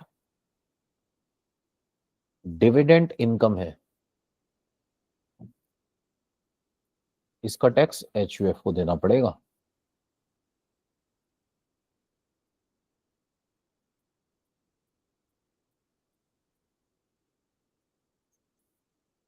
है ना। तो यहां पे स्लैब का बेनिफिट अलग मिलेगा, यहां पे स्लैब का बेनिफिट अलग मिलेगा। दोनों के स्लैब्स अलग अलग लगेंगे। ठीक है ना। 4 लाख रुपए तक की इनकम यहां पे एग्जम्प्ट है, MEL, maximum exemption limit, basic exemption limit. और सर, 4 लाख रुपए तक की ही इनकम इंडिविजुअल के हैंड्स में टैक्सेबल नहीं होती। और अगर वो स्लैब रेट वाली इनकम है, सर 12 लाख रुपए तक रिबेट भी मिलती है। तो 12 लाख और हमारे पास 4 लाख, 16 लाख रुपए तक की इनकम टैक्स फ्री हो सकती है। ठीक है। इसके बारे में हम डिटेल में बात करेंगे जब हम क्लबिंग पढ़ेंगे बहुत जल्दी। ठीक है। सर यहां तक कोई डाउट हो तो पूछ लीजिए प्लीज।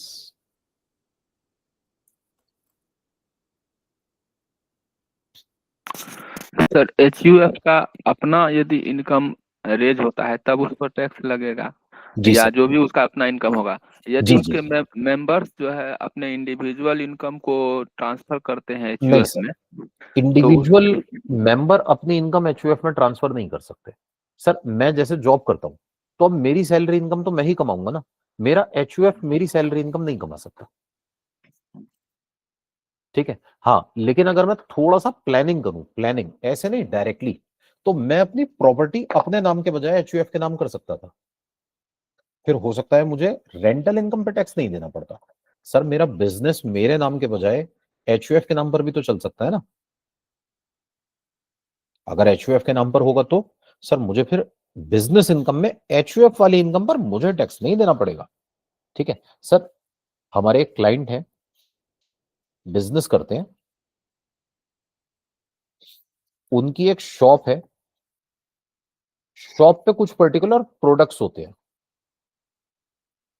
एक ही शॉप है सर, एक ही पर्सन को जाके मैं ऑर्डर देता हूं, लेकिन जो प्रोडक्ट्स होते हैं ना उसमें कुछ प्रोडक्ट्स जो हैं वो उनके इंडिविजुअल नाम पर बिल होते हैं, और कुछ प्रोडक्ट्स जो है ना उनके एचयूएफ के नाम पर बिल होते हैं। ठीक है। एग्जाम्पल के तौर पर बता रहा हूं सर, एग्जाम्पल के तौर पर एक ग्रोसरी शॉप है, वो दाल अपने नाम से बेचता है और चावल एचयूएफ के नाम से। एग्जाम्पल ले रहा हूं बहुत ही बेसिक। ठीक है ना। पल्सेस की बिलिंग मिस्टर ए अपने नाम से करते हैं और राइस की बिलिंग अपने एचयूएफ के नाम से। तो अब इसका जो प्रॉफिट होगा वो प्रॉफिट किसके हैंड्स में टैक्सेबल है?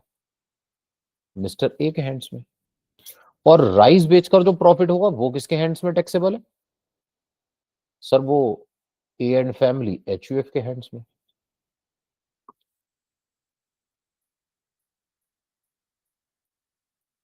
है ना।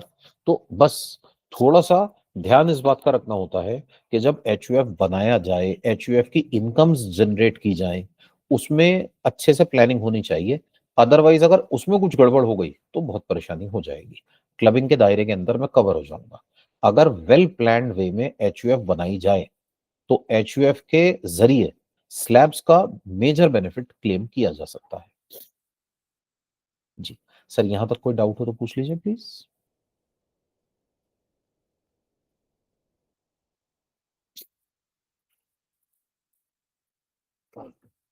जी।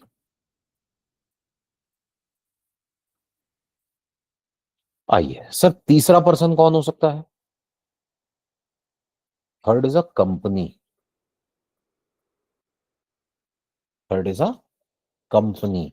सर कंपनी की इनकम पर टैक्स लगाया जाएगा। फोर्थ होती है सर फर्म। सर फर्म किसे कहते हैं?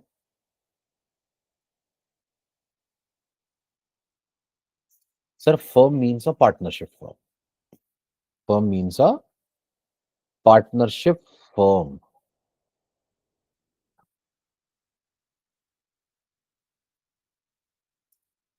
और सर फिफ्थ है एओपी या BOI. AOP means association of persons, BOI means body of individual. तो एसोसिएशन ऑफ पर्संस या body of individuals. Sir AOP BOI किसे कहते हैं बताइए?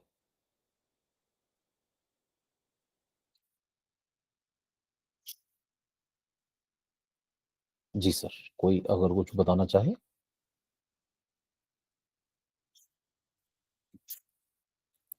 एओपी एंड बीओआई ये क्या होता है?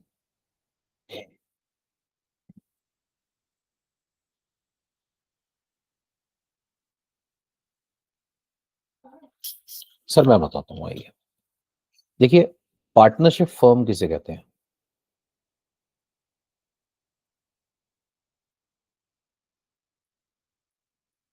सर जब दो या दो से ज्यादा लोग मिलकर बिजनेस करते हैं और प्रॉफिट्स को आपस में बांट लेते हैं, इसे पार्टनरशिप कहते हैं। ये बात इनकम, अब पार्टनरशिप एक्ट के सेक्शन 4 में लिखी हुई है, सेक्शन 4 ऑफ पार्टनरशिप एक्ट 1932 ये कहता है partnership is the relationship,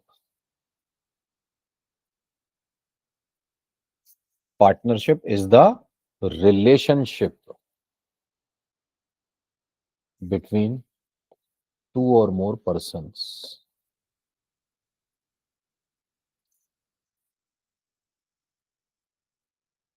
who agreed to share the profits of a business, profits of a business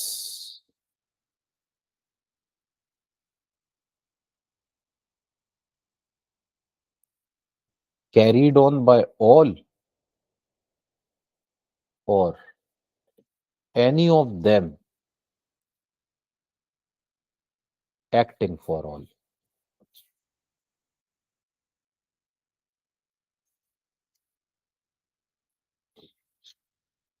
Any of them acting for all. Sir partnership जो होती है ना, पार्टनरशिप ये एक रिलेशनशिप है, किसमें? दो या दो से ज्यादा लोगों में, टू और मोर पर्सन होने चाहिए, है ना?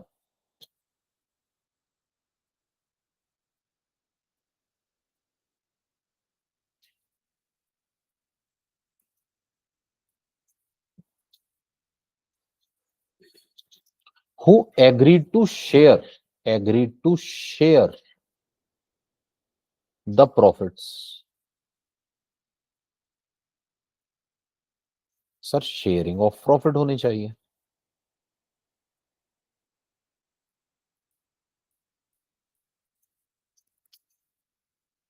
Of a business, sir business होना चाहिए, बिजनेस। अच्छा बिजनेस हो या प्रोफेशन एक ही बात है, मतलब काम होना चाहिए प्रॉफिट के लिए, और कैरिड ऑन बाय ऑल और any of them acting for all.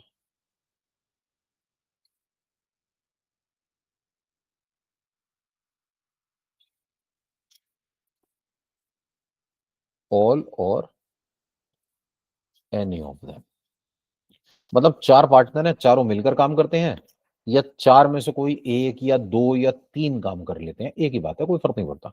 इन बातों से कोई फर्क नहीं पड़ेगा कि आप एक काम कर रहे हैं या सारे मिलकर, ठीक है ना? तो हमारे पास ये सेक्शन 4 ऑफ पार्टनरशिप एक्ट के तहत 1932 ये रूल्स आ गए, मीनिंग आ गए, है ना? अब जरा एक बात बताइए प्लीज, मैं एक पार्टनरशिप बनाना चाहता हूं, मिस्टर ए और मिस्टर बी, इन्होंने मिलकर कहा आओ पार्टनरशिप बनाते हैं, ठीक है? सर जब ये पार्टनरशिप में बिजनेस करते हैं ना, तो ये जो मिस्टर बी है और ये जो मिस्टर ए है, दे are called partners.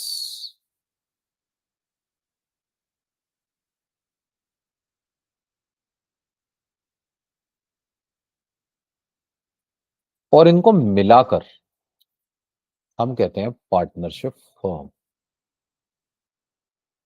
Collectively they are called firm, individually they are called partners. अलग अलग बात होगी पार्टनर, मिला के बात होगी फर्म, ठीक है ना? सर पार्टनरशिप एक्ट तो ये कहता है बस दो लोगों ने मिलकर काम करना शुरू किया, पार्टनरशिप बन गई। क्या पार्टनरशिप बनाने के लिए कोई फॉर्मेलिटी भी होगी? तो पार्टनरशिप एक्ट ये कहता है, पार्टनरशिप एक्ट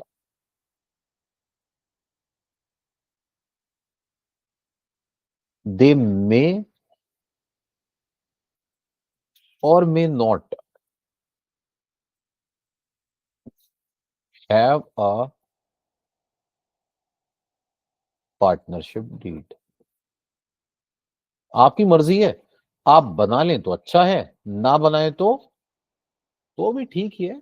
पार्टनरशिप एक्ट कहता है कोई फर्क नहीं पड़ता।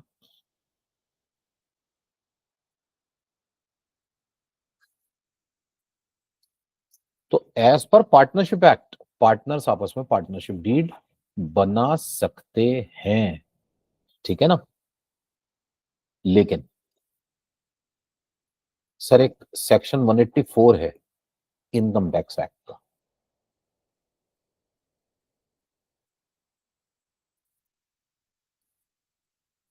वो ये कहता है कि पार्टनरशिप फर्म को पार्टनरशिप फर्म कब माना जाएगा।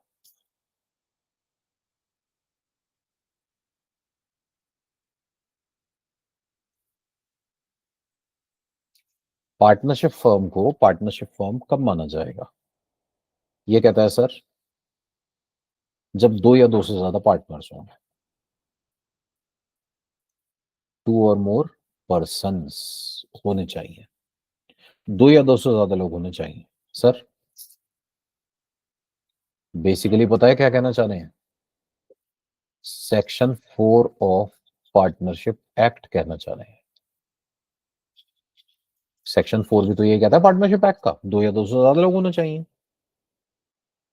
साथ में कुछ और भी होना चाहिए सर।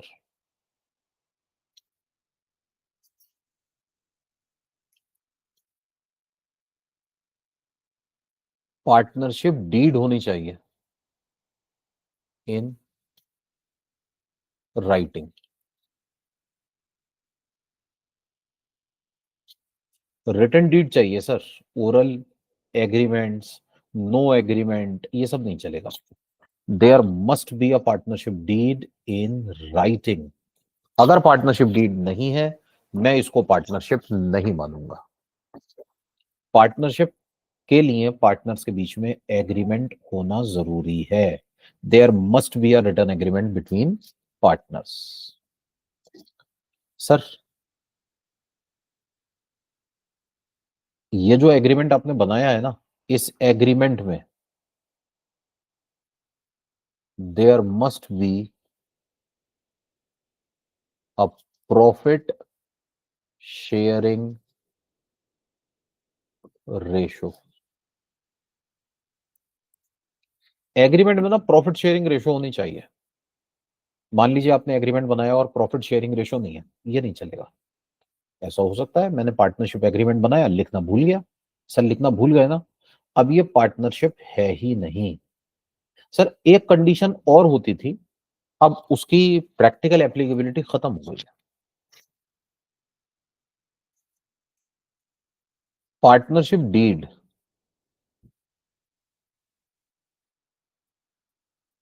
की एक copy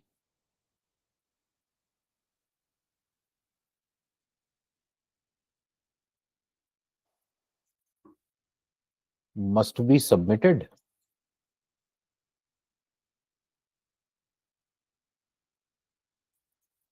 with first income tax return. Sir आप जब पहली बार रिटर्न फाइल करेंगे तो उसकी एक कॉपी आपको सबमिट करनी पड़ेगी। ये फोर्थ कंडीशन थी। सर अब तो पेपरलेस रिटर्न का कंसेप्ट आ गया है।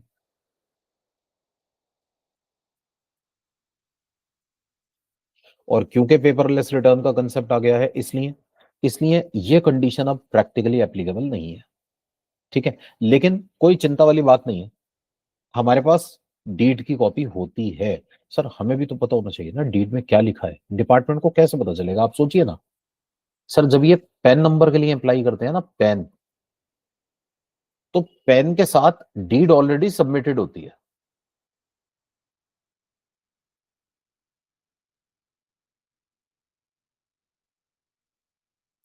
ठीक है। तो हमें डीड की कॉपी मिल जाती है, तो इतना कोई चिंता वाली बात नहीं है कि डीड हमारे पास तो है ही नहीं, कैसे पता चलेगा। हमें सब पता है, ठीक है ना। तो पार्टनरशिप को पार्टनरशिप मानने के लिए ना, आज की डेट में देखा जाए तो practically there are three conditions: two or more person, there must be a partnership deed in writing, and there must be a profit sharing ratio. Sir मान लीजिए मिस्टर ए और मिस्टर बी ने मिलकर काम करना शुरू किया।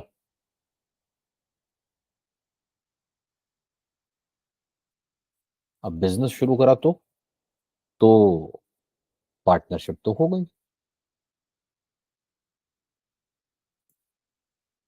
ठीक है, लेकिन एक प्रॉब्लम है, इनकी ना डीड नहीं है। अगर डीड नहीं है तो बताइए, क्या आप इसे फर्म मानेंगे? सर, मैं तो नहीं मानूंगा। मैं नहीं मानूंगा इसे फर्म। मैं इनकम टैक्स की बात कर रहा हूं। पार्टनरशिप एक्ट कहता है ये पार्टनरशिप है, लेकिन इनकम टैक्स एक्ट कहता है नहीं, दिस इज नॉट पार्टनरशिप। तो क्या टैक्स छोड़ देंगे? सर, टैक्स नहीं छोड़ते हम कभी। इनकम टैक्स क्या कहता है sir? This is not a firm, now it is an AOP या बीओआई। एओपी का मतलब होता है sir association of persons. Association of persons मतलब there are two or more persons. Two or more persons are there. Sir, mister Ram ने partnership में काम करना शुरू किया रिलायंस लिमिटेड के साथ। It is an AOP. ठीक है, और BOI means body of individuals. Body of individuals, two or more individuals only. सिर्फ और सिर्फ इंडिविजुअल्स हैं। मिस्टर राम और मिस्टर श्याम ने मिलकर काम करना शुरू कर दिया। It is a BOI. Condition same है, डीड नहीं होनी चाहिए, या डीड हो तो रेशो नहीं होनी चाहिए। डीड है, रेशो नहीं है, एओपी बीओआई। डीड ही नहीं है सर, एओपी बीओआई। ठीक है, तो एओपी बीओआई भी पार्टनरशिप फर्म की ही तरह होते हैं। बस डिफरेंस क्या है सर? इनकी डीड नहीं होती, या डीड होती है तो रेशो नहीं होती। ठीक है सर, इनकम टैक्स एक्ट में एओपी बीओआई ऐसे ही डिफाइंड है। एओपी बीओआई की ना कोई डेफिनेशन दी हुई नहीं है असल में। सेक्शन 184 में ये लिखा हुआ है फर्म किसे कहते हैं, और 185 में लिखा हुआ है किसे नहीं कहते। तो बस ये नहीं कहते ना, एओपी बीओआई बन जाएंगे ये। Then sixth, local authority.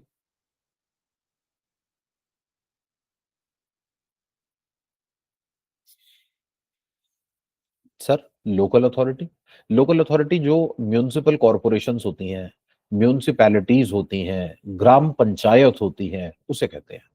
ठीक है, और sir last, seventh is artificial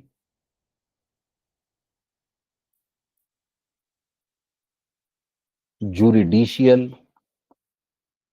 persons, that is AJP. ठीक है, not covered above. Not covered above. Sir, ये ऊपर कवर नहीं होने चाहिए। ठीक है, ऊपर कवर नहीं होने चाहिए। सर, पॉइंट नंबर 2 से 6 तक। इन पॉइंट नंबर 2 to 6, अगर ये पॉइंट नंबर 2 to 6 में कवर हो गए तो फिर ये एजेपी नहीं है, फिर तो ये पॉइंट नंबर 2 से लेकर 6 तक है। पॉइंट नंबर 2 से 6 में कवर नहीं हुए तो फिर ये आर्टिफिशियल ज्यूरिडिशियल पर्संस हैं। जैसे कोई सोसाइटी, कोई ट्रस्ट, सर कोई कोऑपरेटिव सोसाइटी। ठीक है, ये हमारे पास यहां 7th पॉइंट में कवर किए जाएंगे। ठीक है, तो society, trust, cooperative society etcetera, ये हमारे पास 7th पॉइंट में कवर होंगे। ठीक है, तो इस तरह से sir there are 7 types of persons जिनके ऊपर हम अपने पास इंडिया में इनकम टैक्स चार्ज करते हैं। यहां तक कोई डाउट हो तो पूछ लीजिए प्लीज।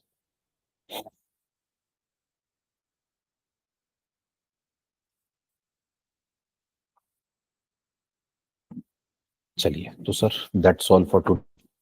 इसे हम अपनी नेक्स्ट क्लास में कंटिन्यू करेंगे।